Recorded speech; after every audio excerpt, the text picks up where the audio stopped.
magnitude of the power on the stage. Thank you so much for joining us, ladies and gentlemen. We're really honored to have you guys tonight. Sister Desiree, we are here celebrating you guys as well as our icons for the year. How does that feel? It's an honor. It is an honor and a privilege. I'm really grateful that somebody woke up and thought of me. As they say, muchas gracias por donner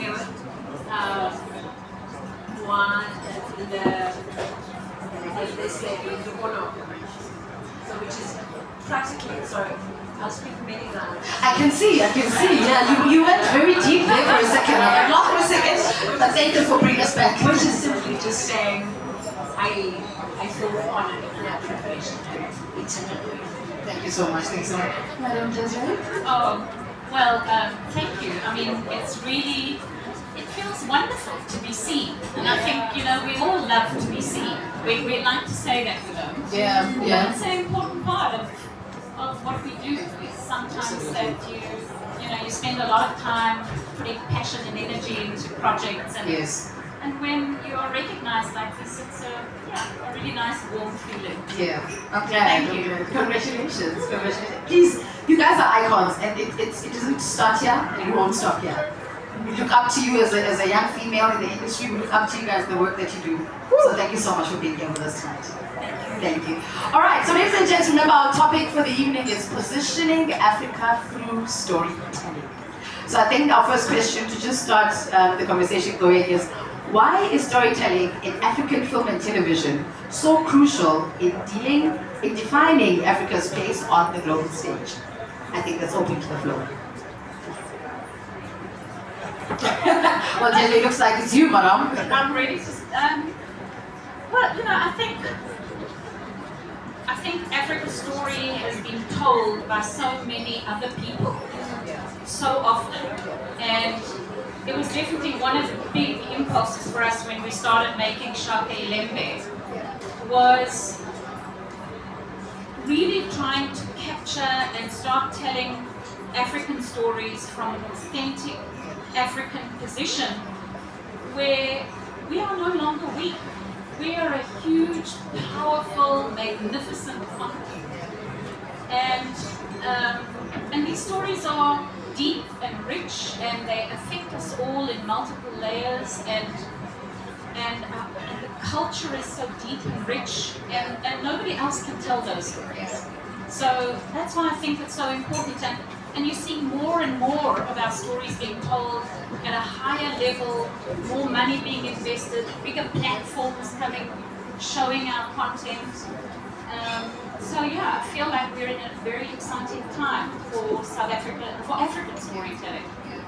Absolutely. Yeah, definitely. I think just to what Des is saying there, I think authentic documentation also is a very important thing, and the fact that our Africans are telling our African stories authentically, and that is a great way to actually even export our story in a true fashion as well. So it is representation and it is authentic documentation because it is told by us from our lens instead of somebody else telling our story for us. So that is the beautiful part about like African storytelling from an African perspective here.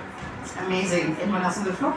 I was just going to say there's a certain level of texture where we are exposing and expressing our own tales, our own heroes and warriors, and they're just subtleties that an outsider won't capture, and that's the part that makes it so special and so significant, because you're getting the real grit and nuance, and it's something that's almost it can almost be ethereal if it's not handled, with a certain amount of delicacy, because there are often times where African stories can be very heavy-handed, and it becomes a little bit polarizing, whereas there's so much nuance in our stories, and the fact that we have the control now that we do it's a wonderful thing.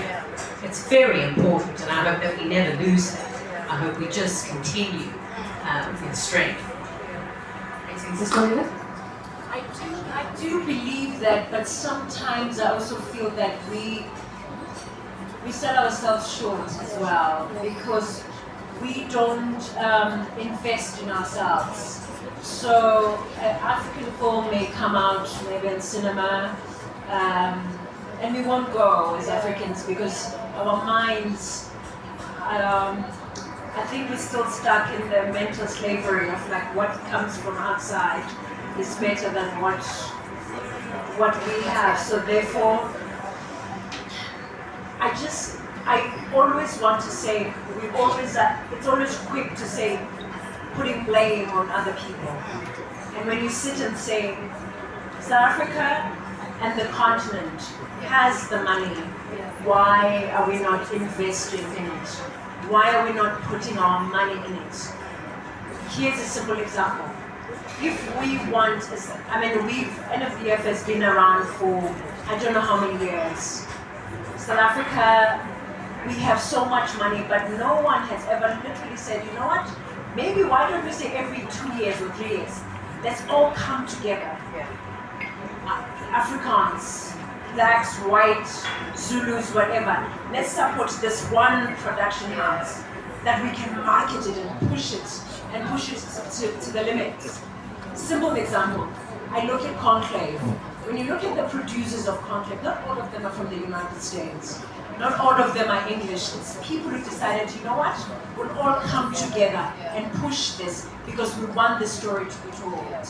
And I feel that we sell ourselves short. This thing of us believing that, oh, I want to be the one first. It's going to be an Afrikaans film first that go overseas. It's going to be the South African, the Zulu one.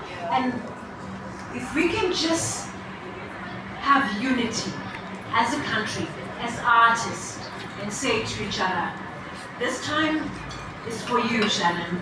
We're supporting you, we're pushing you ahead.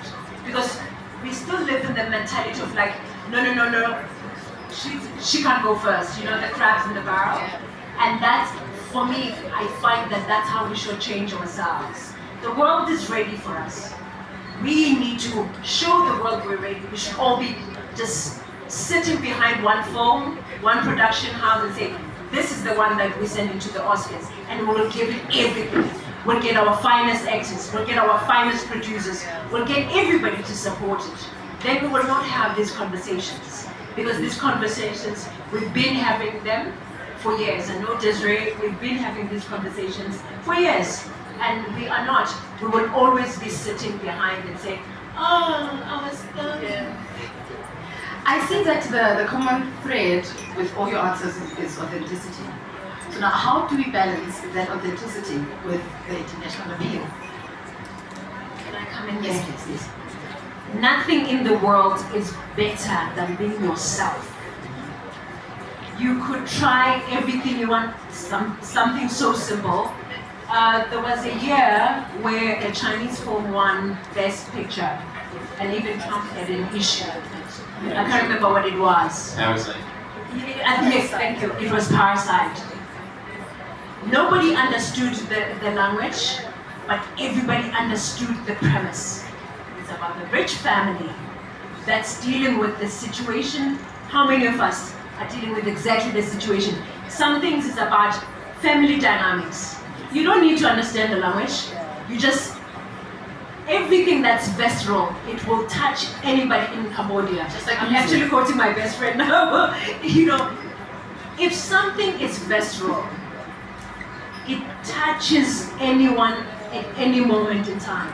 It's like a good song. Exactly. And we are on our authentic self. When we don't try to emulate, when we're not trying to be something that we're not, when we're not trying to be Americans, because let me tell you, they're not trying to be us. And their stories are beautiful told by them. Our stories are beautiful told by us in our own way. And if we're going to adapt something, let it be authentically South African. Do not steal other people's things, because then people are going to be like, I'm bored. What are they trying to do? They're trying to be me. I can never try to be Viola Davis. I can only be Xoli Eshabani, and that's it. I think there's uniqueness in universal truths. You know, there's always that secret spice that South Africa will have within a universal truth. Family dynamics, that's a universal truth that humanity faces everywhere. But it's how you tell it from a South African lens and being true to that South African lens. And also telling the story excellently. You know what I mean? People will gravitate towards excellent content, towards something that speaks to them and they can relate to, but also find interest in the difference in it. So that is where, when you tell your true story, you will still be able to relate because of the universal truths and the parallel paths that we all walk. So what elements are there that brings uniqueness to our African, or maybe for the sake of this conversation, to our South African stories? Well, I think we must be careful of only speaking about uniqueness, because I think we must speak about the human condition. Actually, we're all the same. Yep. You know, if we watch the news and we see, you know, what's been happening in Gaza or happening in Ukraine, we all feel the pain of what it's like to be persecuted or to lose your home. The human condition is so shared. And I think that the uniqueness is in the specificity of language, of culture, of how we mourn, of how we celebrate. If you think about, you know, I think about funerals. When you go to a funeral in South Africa, many people are surprised. It's a joyous event. We're singing and dancing. Funerals are very lit in South Africa. Yeah, funerals are great because we're celebrating life. And then in other parts of the world, people mourn and they're sad and they cry and they say farewell to life. But both are feelings of pain of loss. So it's how you tell that unique, how you express that uniqueness. And I just want to touch on the earlier point, and that is about us telling our own stories. You know, we're filmmakers. We are a universal group of people. And our job is to rise up the human condition at any moment. We're now in a difficult space. There's difficult things happening in the world. It's our job to be telling stories that help us understand that we are more alike than we are different. Yeah. And I think that's an important thing for us to consider. It's not what makes us different, but what binds us as human beings. And that makes success, because I want to see that film. I wanted to see Parasite because I could understand what was going on there.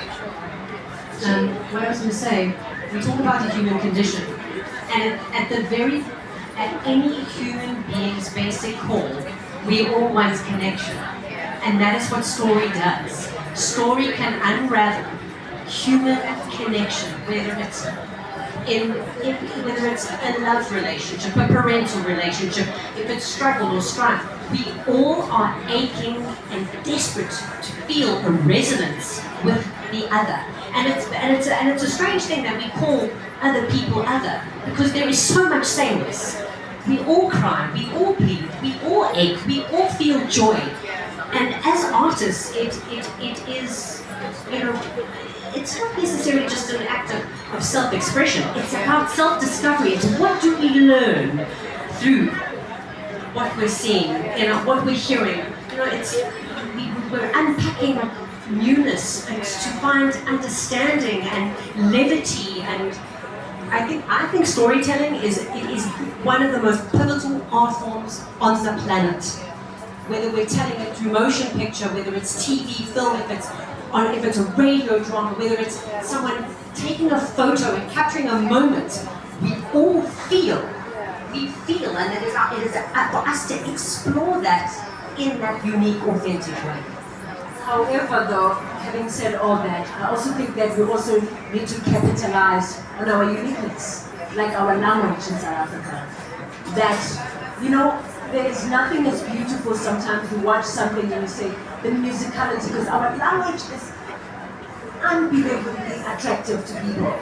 You listen to people say, oh my God, I wish I could just say these things. It's mellifluous. And it's beautiful, you know, and we need to also use that. We need to use what we also have. Because if we run away and say, we've got gold, language is part of the things that make people sit for a moment and say, I didn't know what they were saying, but it felt like I was listening. to some melody that it hits their notes that I can never understand. Which is why that people are always fascinated by, the world was fascinated by Umama Miremake, and they call it the kakaka music, you know what I mean? Because that is, in life, don't look away from what it makes you unique. Use that, because that too is your gold. So we've got to use that. We've got to use our language. We've got to use, there's so many things that the world does not have. We have a beautiful culture that people just marvel at. And those are the things that we should also invest in. And so much diversity. Yes. There's so much. It's robust. So considering the importance of storytelling and what it means within the sinews of who we are as Africans, what challenges do we face as African filmmakers to be able to bring that forward? Finance. Finance. Oh yeah? It's money. Money. But also, it's money, and sometimes there are people who are gatekeeping for us. And also, if we allow, because the one thing about South Africa that I don't know who got it right was to separate us and tell us, look, we're all different, they're better people. If that alone is the one thing that's a gatekeeper for us. It's finance, that everyone sitting here would testify. This thing about these are low budget, must just like, because it's not a song. Really, we need a funeral for that thing. And Not one where we cry, we're not singing. No, and that's when we really are crying. And saying, because you know what? The moment you say low budget, you've already even just killed it. Even why isn't it worth the investment? Why do we not endorse our own projects? And you spoke earlier, you said, we don't even have South African audiences. Let's speak to South Africa right now. Firstly, there is no marketing, so people don't know that there's an amazing new film that's directed by. So we don't endorse our artists. We don't elevate, and that's something that we have to start doing. How can we believe in our own product when we don't even really want to put it out there to sell? I have a little bit of a different view. Yes, please. I think that obviously money is difficult. It's hard to raise money, and one's got to look at the whole ecology. And it is an ecology. And on the other side of it, we need to say, we do have a lot of people contributing and making great content. South Africa makes a lot of content, guys. You travel to Germany, to Italy, to France, they don't make great content. Occasionally there's one that comes out, that stands out above the rest. But our content is on that level. We are making great content. And I'm a big, it's no secret that I'm a big supporter of Mnet, for example, because I think Mnet has invested millions and millions into local content. And maybe we don't always get it right. But I think that we also have to look at how that ecology works. And that ecology works ultimately by who is buying the content on the other side. What is the gatekeeper? We're making great content. Netflix is buying our content, they're making content. And they're making content for the African market. Why is our content not on the international market? Who are the gatekeepers that are not saying, why aren't we picking up these series and putting them on the international platforms, not just only on the African streaming platforms? And I do think that we have to face real issues around that. Is that there are gatekeepers and that there are real barriers to getting our content out there internationally. And I think that we need to face this, and I agree. Organizations like the NFF, the DTI, etc., they need to really put their muscle behind this. Because the broadcasters are trying. I mean, whatever we want to say, they are trying. ETV is trying. There's a real an energy behind us. Netflix has made a big difference. They've taken a lot of content and they've pushed it out there. And we are starting to see an uptake, but it's very, very small. So, I agree with you, Jazz. Since everybody knows I'm a Netflix baby, so I'm going to stand up for them. So with Blood and Water, I think, let's start with my first production with them was Blood and Water. We did incredibly well internationally. I think in America, we were number one, we were top 10 in most countries. Because the truth of the matter is, we go to 190 countries with Netflix, and we dub. I remember with Blood Legacy, so the most interesting thing, so usually, the shows, at least my shows that I'm on, where with Blood and Water, we were mostly number one, I think, in America and London, and Brazil. And then came Blood Legacy.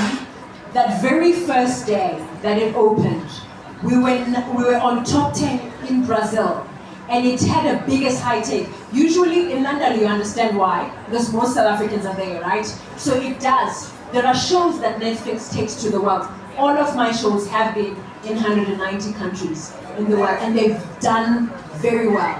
I remember when I first... Thank you. And I remember when I remember when Blood Legacy opened, premiered. We were number one in most parts of the world. Like in 190 countries, I think 80 countries, we were number one and we were trending. And this is something, we'll go back to that topic. We were streaming, and I remember getting messages. My mom is here, she can testify. We were saying, my mom's like, what? You understand? So that for me has worked for me, and opened the doors. And also coming back to you, Desiree, when we did Jacob's Cross, we got a nomination in Monte Carlo International Film Festival. I got for Best Actress, Klomla got for Best Actor, and Anthony.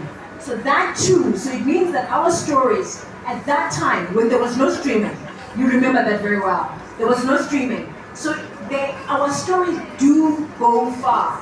It's just a matter of, and if they have that uniqueness, they will travel the world. Even though they're gatekeepers, but they have no power to stop us. So speaking of streaming services, Camila, I think this question might be for you. But what role do streaming services play in amplifying these stories? I think it goes to what everybody has spoken towards here. I mean, it helps them travel because you are in multiple territories, multiple countries, and that way the exposure, the message gets driven across these territories. So streaming does help in amplifying the message, amplifying the content, and amplifying our industry as a whole to the globe, whether it be Pan-African or whether it be international.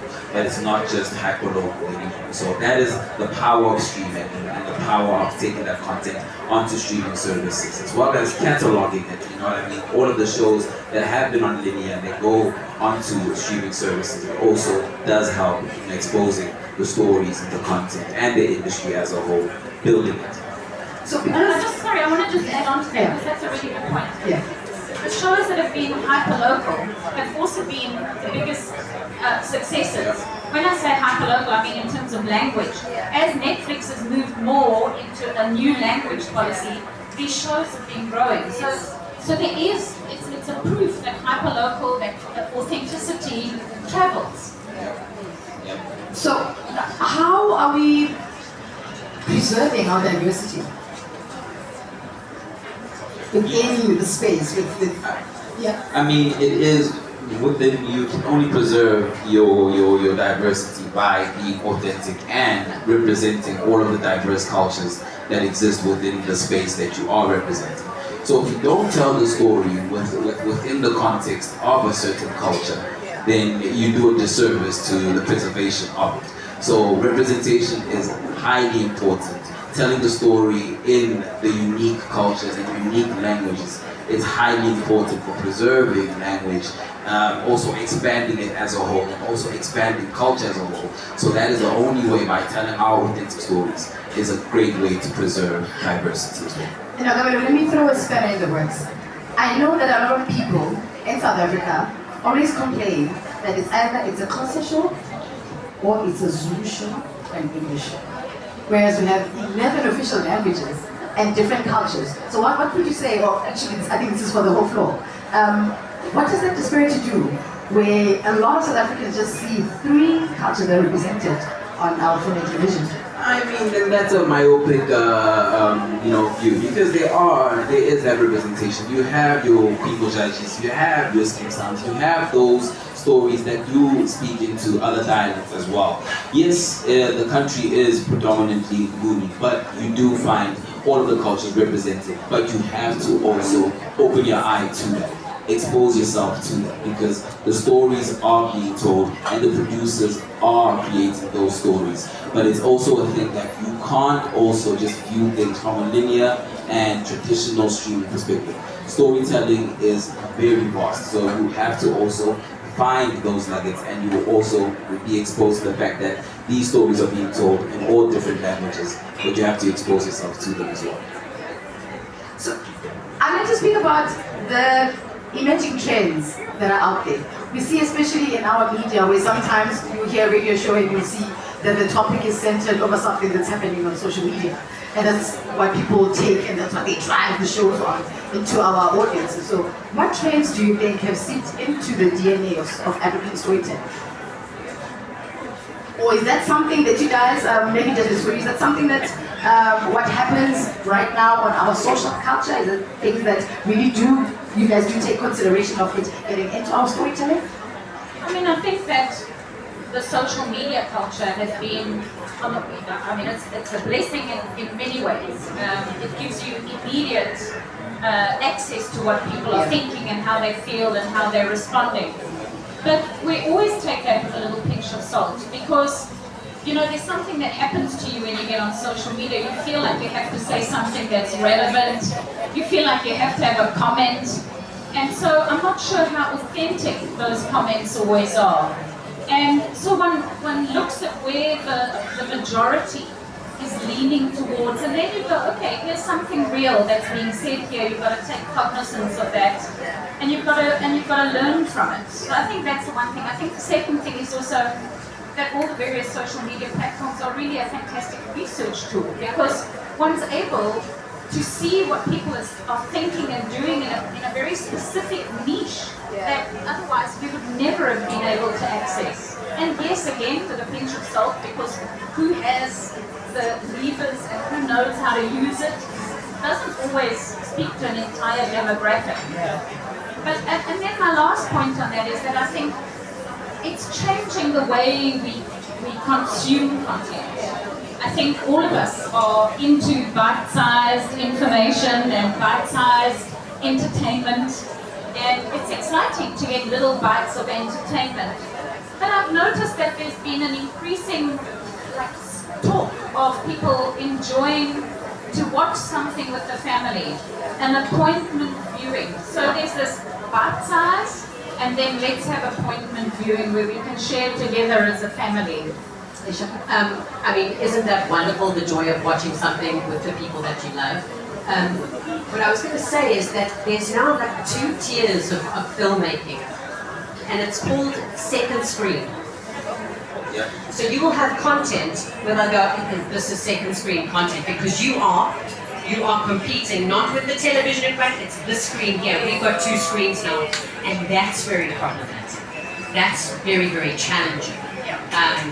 Because there's sometimes when I'll catch myself going down Instagram reels, and I'll think to myself, why does this person have internet? They shouldn't have it, it's bad, because some of their content is just so outrageous. But for the most part, when social media content is very immediate, it's not the same as crafting a story. It is not that, and you said the word ecology, and I loved it earlier. You were speaking to, the more intricate, the gatekeeping, the finance. But there's an ecology to creating story and characters.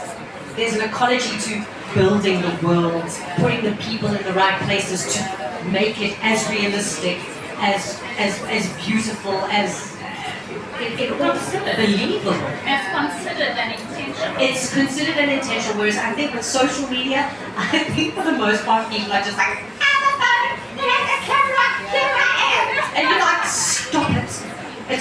That for me is not an art form, and I'm not saying that people are not generating really worthy content, but we are competing with this device, and it's very, very, very scary, because like you said, bite-sized content. People are like, only have 5 seconds. Done. But I'm when one the of those story, people. there's no judgment. But when the story is good, people will sit down. Of course they will. We had, so Blood Legacy was 20 episodes. People watched it in a go because they were just like, we are hungry for a full story. If the story is gripping, people will sit and put their phones down and then comment on their social media and say, what are you doing? And that's what you want. Why are you not watching Blood Legacy right now? You know, so that's... Yeah, so it is a gift and a curse, you know what I mean? I know we've mentioned the pitfalls of it, but the gift of it is people recreating that content and also driving the message more to it, you know what I mean? And that second screen or that second or that three-plate camera thing, you know, is also building future filmmakers as well. And again, I think that's also like a nod to, you know, people that encourage, you know, purposeful content creation. When you think about platforms like the DSTV Content Creator Awards that have categories that are solely about people that are storytelling, using their mobile devices and using the means that they have to create. So, I mean, there's a gift and a curse to it, yeah. I think also that it's a fantastic way of stopping the gatekeepers. Because young people can access it, can make great things, and we see them. I mean, we find young people, new talents, using this media. So I think it's a really exciting, and finding the two together is really exciting. So can you speak about the importance of local artist development and mentorship programs, especially while we're competing with the second screen? Wow. From a Excellent development, question. beautiful question, and I'm lucky to be part of an organization that takes development very serious. Talent development within the company, and you know they've got the talent factory that also takes in, you know, young filmmakers and develops them, and also takes them into the world of production, the world of producing, the world of content as a whole. So I know that Multi-Choice is very, very, very precious with, you know, developing talent. When it was Natural Emotion, now rebranded into Talent Factory, upskilling all of the people that come towards or into the world of content creation and filmmaking and television making as a whole. So that is something that is very dear to us, dear to myself, and dear to the industry as well. Anyone else on the floor? Yeah, I mean, what he says, I agree. And I think that you've also seen like a huge growth in all of the, media schools after. There's so many of them, and there's hundreds of students coming out, and our industry is absorbing it.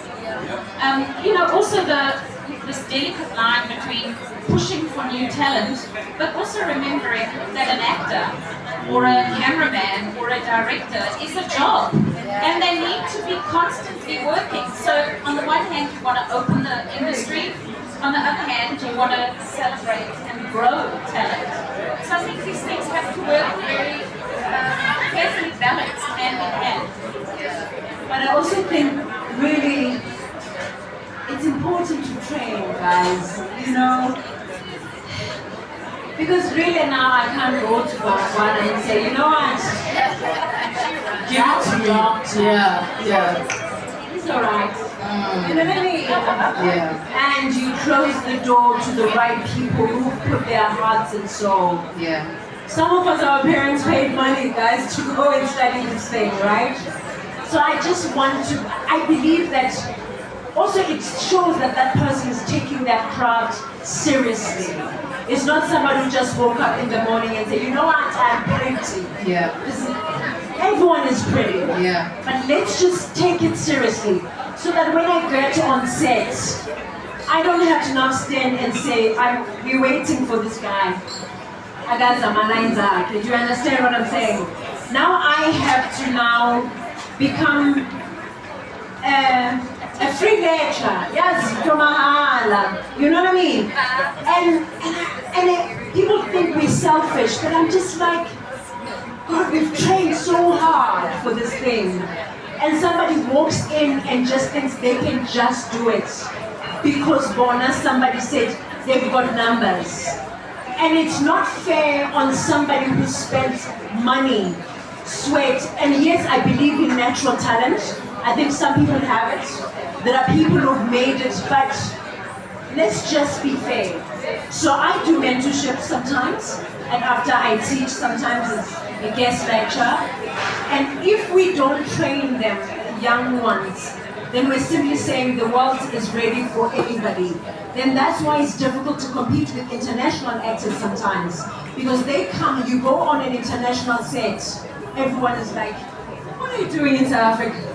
Huh? No man, you know, then we are in embarrassment. So for me, there's a fine line, and I'm sorry if I'm sounding like I'm a gatekeeper, because people assume when you are fighting for the trained actor before you being unfair. But the truth of the matter is, you're competing with the world. Desiree is on your case as a director saying, can we finish? And we say, Desiree, we're still waiting. This person did not learn their lines. People don't run lines. People come on set. Nobody wants to run lines these days, and you're just like, where are we? You can't go on stage when you're not ready. And we expect people to just be ready like that. So that's my take. And it's not coming from a snobbish kind of a side just because I'm a trained actor. It just comes from a good heart of saying, yes, let's open the door, but let's open the door that has people who are trained. And show some effort. Show us that you care about this thing. Because you and me and everybody, when we're on that set, it's our souls we put there. I think that's a very good point, and that is about effort. You know, if you're in Hollywood, there are thousands of young people who are trained, desperate to get in the industry. They're working in restaurants at night, they're writing, they're waiting for that break, they're waiting for that break, and when they get that break, they'll work day and night to get through the door. And I do think that we have to be careful about saying opening the door doesn't mean that anybody just walks through it. You have to put the effort in, and it's a hard industry. You know, you've got to be professional, you've got to learn the rules, you've got to be respectful in the space. Is that the secret for longevity in the industry? Well, I think respect is a big thing. I think respect what we do. I think respect into whose homes we are going every night, and therefore respect what you do and what you're taking into people's homes. I think that's a really critical thing. And respect your colleagues. You know, that's the thing about actors coming onto set, and it's not just newcomers. I mean, very skilled actors also Don't come on time. And we're sitting there waiting for an actor. Respect is critical. Yeah. And also, you know what, for me, sorry, Desiree, I'm coming in a bit hard on this, because this one hits home. You know, there is nothing worse that your call time is 4 o'clock and you've woken up, you've learned your lines, you're prepared. And then they say, oh no, see there, Desiree, who's Africa? It's alright. This is Desiree, we understand. Not only does it hurt you as an artist, you just realize that somebody decides that everyone, cast and crew, you're not important, they are important. And I've been an actor since I was 16 years old. I've never been late in my life. Never. But you ask what the ingredients is. I think it's respect and passion. It's the combination of those things. Because if you're passionate, you automatically put the effort in. You automatically care, you automatically love what you do, and show respect to others who do the same thing. It's a calling. It calls to you.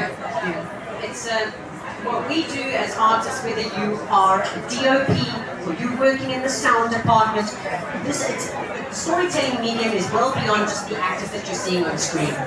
And it's something that speaks to you in a way that is almost incomprehensible. And that passion, it fills up your livelihood, because there are times when you have to have so much resilience because there's so many no's, or something falls through at the last minute. It is bigger than us. That is the gift. We get to do something that is bigger than all of us, and we are the compasses that make that happen. And when someone, you know, that's all we want to do. Whether you're behind the camera, we just want to put the stories out there. And if someone's making it difficult, it's so disheartening. Like I'm listening to you now, I feel upset because I know it. I know it. I think just my final question for the evening would be, and this is for everyone, where do you see African stories in future? I want to answer it by first saying we've got an Oscar contender tonight. Last One of our own, Anne has been nominated. You know, that thing about supporting. All of us in this room should be shouting and supporting and tweeting and saying we're proud of you and we're rooting for you. Because even just getting there is a big deal. Getting there is a big deal. And so that's where I think that we should be headed. We should, I think Julio made a really interesting point about saying, let's support each other. Let's say, here's a great show. I mean, I said to Pauline tonight, I really loved that Legacy. I sat down, I watched it, I thought it was a great show. That's what gets the word out there, and I think that's what we need to do. We need to support them.